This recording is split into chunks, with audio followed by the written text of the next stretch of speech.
Break के बाद आप सभी का बहुत स्वागत है सी न्यूज भारत में। नमस्कार, मैं हूं रत्ना। वक्त हो गया उत्तर प्रदेश बुलेटिन का। बात होगी चंदौली की, जहां अवैध खनन की कवरेज करने गए पत्रकार पर खनन माफियाओं द्वारा जानलेवा हमला कर दिया गया, जिसमें पत्रकार गंभीर रूप से घायल हो गया। साथ ही बात होगी जौनपुर की, जहां बजरंग नगर चौकी इलाके में बीती रात चोरों ने बड़ी चोरी की वारदात को अंजाम दिया है। ऐसी तमाम खबरों पर विस्तार से चर्चा करेंगे। चंदौली के चकिया कोतवाली क्षेत्र स्थित शिकारगंज इलाके में अवैध खनन की कवरेज करने गए एक पत्रकार पर खनन माफियाओं ने सामूहिक रूप से जानलेवा हमला कर दिया, जिसमें पत्रकार गंभीर रूप से घायल हो गए। जानकारी के अनुसार अवैध खनन की सूचना मिलने पर पत्रकार मौके पर पहुंचे थे, तभी वहां मौजूद माफियाओं ने उन पर हमला कर दिया और जमकर मारपीट की, जिससे उनके सिर में गंभीर चोट आई। घटना के बाद पुलिस और वन विभाग की टीम मौके पर पहुंची और घायल को पहले जिला संयुक्त चिकित्सालय चकिया में भर्ती कराया गया, जहां से हालत नाजुक होने पर उन्हें बीएचयू ट्रॉमा सेंटर रेफर कर दिया गया। घटना के विरोध में बड़ी संख्या में पत्रकार अस्पताल पहुंचे और आक्रोश जताया। वहीं परिजनों ने नामजद तहरीर देकर सख्त कार्रवाई की मांग की है। स्थानीय लोगों का कहना है कि क्षेत्र में लंबे समय से अवैध खनन जारी है और इसके खिलाफ आवाज उठाने वालों को धमकियों और हमलों का सामना करना पड़ता है। फिलहाल पुलिस मामले की जांच में जुटी है और आरोपियों की तलाश जारी है। मेरा नाम विवेक भारती है। कहाँ के रहने वाले? मैं शिकारगंज बोतलपुर रहने वाला पेशे से पत्रकार हूँ। आज ये जो है कि मारपीट की घटना हुई है, क्या घटना है और कहाँ पे जो है कि ये घटना जैसे कि मैं भाईपुर की साइड से आ रहा था, तो हमको चकिया आना था, तो हम सोचे कि मैंने अभी टेंट हाउस का मतलब बिजनेस बड़ा खोला है, तो बगल में एक रथ वाला था, तो मैं सोचा उससे भी संपर्क कर लेता हूँ। तो जाने लगा रास्ते में, तो ट्रैक्टर लदी मतलब ट्राली में पत्थर बोल्डर वगैरह लदा हुआ था। उसी साइड मतलब सहमदपुर के रास्ते होते हुए बनवासी बस्ती की तरफ जा रहा था, गणेशपुर रास्ते में। तो उधर जैसे मैं हारन मारा था, नहीं रोका। फिर उसके बाद मैं जैसे जीने लगा तो मैं आगे गाड़ी रोका, तो उससे पूछने लगा, तो हमको जैसे कि अनबन कुछ बोला। फिर अपने किसी मालिक को फ़ोन लगाया, तो हमको जैसे फ़ोन पे गाली वगैरह देने लगे। अपने नाम बताया, पूछे तुम्हारा नाम क्या? तो मैं बोला मेरा विवेक भारती। तो मतलब जैसे जाति सूचक गालियाँ देने लगे। हाँ, फिर उसके बाद वहाँ से जब मैं निकला किसी भी तरह, मैं जैसे ही आगे आया, तो आगे आने के बाद सहमदपुर में उनका लड़का था, अरे छोटू का लड़का, उसका क्या तो नाम था। अच्छा, तो आगे क्या हुआ? फिर उसके बाद जैसे भी अपना नाम कुछ बताया कि तुम हमको नहीं जानते हो, क्या तुम नाम बताया था। तो उसके बाद वो लोग आए तो फिर क्या बोले? जैसे कि मैं अपना गाड़ी रोक कर ना, जैसे मैं अपना फ़ोन लिया था, मैं ही गाड़ी चला रहा, तो किसी का फ़ोन आया, मैं अपना गाड़ी रोक कर फ़ोन जेब में रखने लगा, तो थार से लोग आए। थार से आने के बाद थार रुकी, तो हम सोचे कोई होगा। तो अचानक बोले इसमें से पत्रकार कौन है, कौन क्या? बोले भैया मैं पत्रकार हूँ। मेरे साथ एक लड़का था, तो मैं बोले बेटा तुम कुछ बताओ, मैं बोल रहा हूँ। तो उसके बाद जैसे मैं बोला हूँ, उसके बाद तुरंत एकदम क्या लिया था क्या नहीं लिया था, तुरंत मारा है। तुरंत जैसे ब्लड आने लगा। मैं बोला भाई क्यों मार रहे हैं? तब तक फिर मारा। उसके बाद मेरा फ़ोन छीन लिया। फिर उसके बाद एक जैसे कि मारने के बाद एक आध लात भी मारा था। मैं कुछ दूर भाग कर भी गया था, बगल में एक दुकान। तो क्या लगता है ये जो घटना आपके साथ घटी है सोची समझी घटना थी? बिल्कुल हो सकता है, क्योंकि ये लगभग मैंने एक हफ्ते पहले इनकी मैं वीडियो, एक हफ्ते पहले मैं अखिलेश दुबे रेंजर है, उनको मैं ये वीडियो एक बार भेजा था कि सर, मैसेज भी किया था कि सर ये देखिए इस पहाड़ में ये मतलब कार्रवाई हो रही है। हाँ, लेकिन तब घटना कितने बजे की है?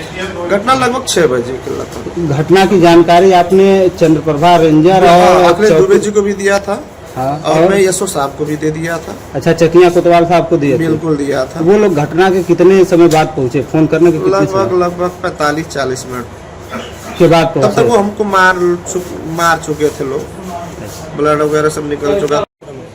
हाँ, अभी लगभग 9-9:15 बजे के करीब एक विवेक कुमार भारती जो बोतलपुर के रहने वाले हैं, उनको घायल अवस्था में लाया गया था और पेशे से वो पत्रकार बताए जा रहे हैं।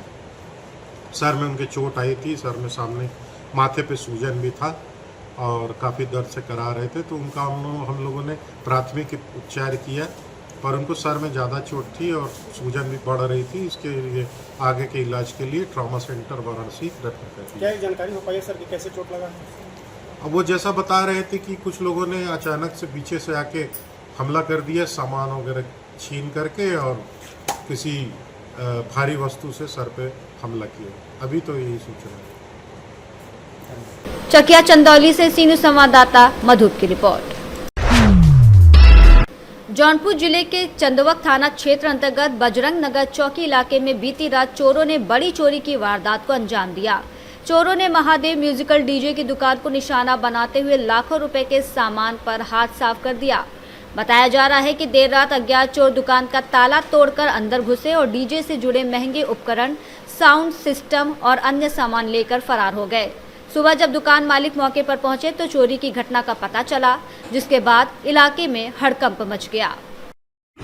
क्या नाम बाबू? क्या हुआ है? हमारा साउंड मशीन क्या क्या हुआ है? चार बेस, 2 टॉप और मास्पेट 2 था, एक 5 किलोवाट, एक 4 किलोवाट और 700 वाट, 500 वाट और प्लस मतलब 2 500 वाट था और एक 700 वाट प्लस एक 120 वाट औजा का मशीन था और चार पेटी हाइस था, स्टेबलाइजर और 2 मिक्सर, स्टेबलाइजर मिक्सर हो गया और प्लस जितना उसका मटेरियल था सब मटेरियल। कितने लाख की चोरी होगी लमसम में? लमसम ये 4.5 लाख के ऊपर का। अच्छा, क्या नाम है तुम्हारा? मनीष कुमार। पिताजी का नाम क्या है? कंचन राम। कहाँ के रहने वाले हो? पनियर। जौनपुर से सीनू संवाददाता विनीत कुमार की रिपोर्ट। पूरनपुर विकासखंड के 4 ग्राम पंचायतों बलरामपुर, जमीमा रन, मस्तपुर, मुरैनिया, गांधीनगर, बराही और गुंगचिहाई में पंचायत सहायक सह डेटा एंट्री ऑपरेटर के रिक्त पदों पर भर्ती प्रक्रिया शुरू कर दी गई है। ये पद इस्तीफा, प्रशासनिक कार्रवाई और मृत्यु के कारण खाली हुए थे। इच्छुक उम्मीदवार 14 से 20 मार्च तक संबंधित कार्यालयों में आवेदन जमा कर सकते हैं। आवेदनों को 23 से 25 मार्च के बीच ग्राम पंचायतों को भेजा जाएगा, जहां मेरिट सूची तैयार की जाएगी और 29 से 30 मार्च को जिलाधिकारी की अध्यक्षता वाली समिति द्वारा परीक्षण के बाद अंतिम सिफारिशें की जाएंगी। सर, जैसा कि बताया जा रहा है कि 4-5 गाँव में पंचायत सहायकों का चुनाव होना है, रिक्त पद हो चुके हैं, इस बारे में बताइए। विकास खंड से जो सूचना प्राप्त हुई है और जिले स्तर से जिलाधिकारी महोदय का पत्र भी आया है इस संबंध में, तो जिन ग्राम पंचायतों में पंचायत सहायक के पद रिक्त हैं उनमें है बलरामपुर, जनमस्तपुर, मुरैनिया, गांधीनगर, बराही एवं गुंगचिहाई। ये सभी गांव विकासखंड पूरनपुर के हैं और इनमें निर्धारित कार्यक्रम भी आया हुआ है। इन कार्यक्रमों में 5 मार्च से 13 मार्च तक ग्राम पंचायत स्तर पर आवेदन लिए जाने थे और 14 मार्च से 20 मार्च तक विकास खंड और जिला पंचायत राज अधिकारी कार्यालय में आवेदन जमा करने की अवधि है और जिला पंचायत अधिकारी और विकास खंड कार्यालय से जो आवेदन प्राप्त होंगे वह 21 मार्च से 22 मार्च तक है और ये आवेदन ग्राम पंचायतों को उपलब्ध कराए जाएंगे और ग्राम पंचायतों से 23 मार्च से 25 मार्च तक ज्येष्ठता सूची को यानी मेरिट लिस्ट को बनाते हुए प्रस्ताव सहित प्रशासनिक समिति से अनुमोदन कराते हुए विकासखंड को जिला स्तरीय अनुमोदन के लिए प्रस्तुत की जाएगी। 26 से 28 मार्च का कार्यक्रम जिलाधिकारी महोदय की अध्यक्षता में गठित समिति द्वारा परीक्षण किया जाएगा। तदनुसार नियुक्ति पत्र या नियुक्ति आदेश या उनके जो अनुबंध पत्र है विकासखंड के माध्यम से ग्राम पंचायतों द्वारा निर्गत किए जाएंगे। यह कार्य जो है पंचायत सहायक अकाउंटेंट डाटा कम एंट्री ऑपरेटर पद के लिए है, जो ग्राम पंचायत वासियों के लिए उनके कार्यों के लिए, उनकी सुविधा के लिए, उनके विकास के लिए बहुत ही अत्यंत और महत्वपूर्ण पद है। तो सर, ये मेरिट के आधार पर रहेगा? ये इसमें मेरिट लिस्ट है कि जिसके सबसे अधिक अंक जी। हाई स्कूल इंटर में होते हैं तो वरीयता के आधार पर चयन किया जाता है। और इसमें एक चीज़ विशेष है, मैं पढ़कर बता देता हूँ आपको, कि संबंधियों यानी ग्राम प्रधान के जो संबंधी हैं, इसमें कोई भी व्यक्ति जो संबंधित ग्राम पंचायत के प्रधान, उप प्रधान, सदस्य अथवा सचिव ग्राम पंचायत का संबंधी है तो पंचायत सहायक के रूप में नहीं रखा जाएगा। संबंधियों का तात्पर्य है पिता, दादा, ससुर, पुत्र, पौत्र, दामाद, पुत्र, वधू, बहन, पति, पत्नी, पुत्री, माँ एवं भाई से। जी। यह इसकी शर्त है, इसको पूरा करना अनिवार्य है।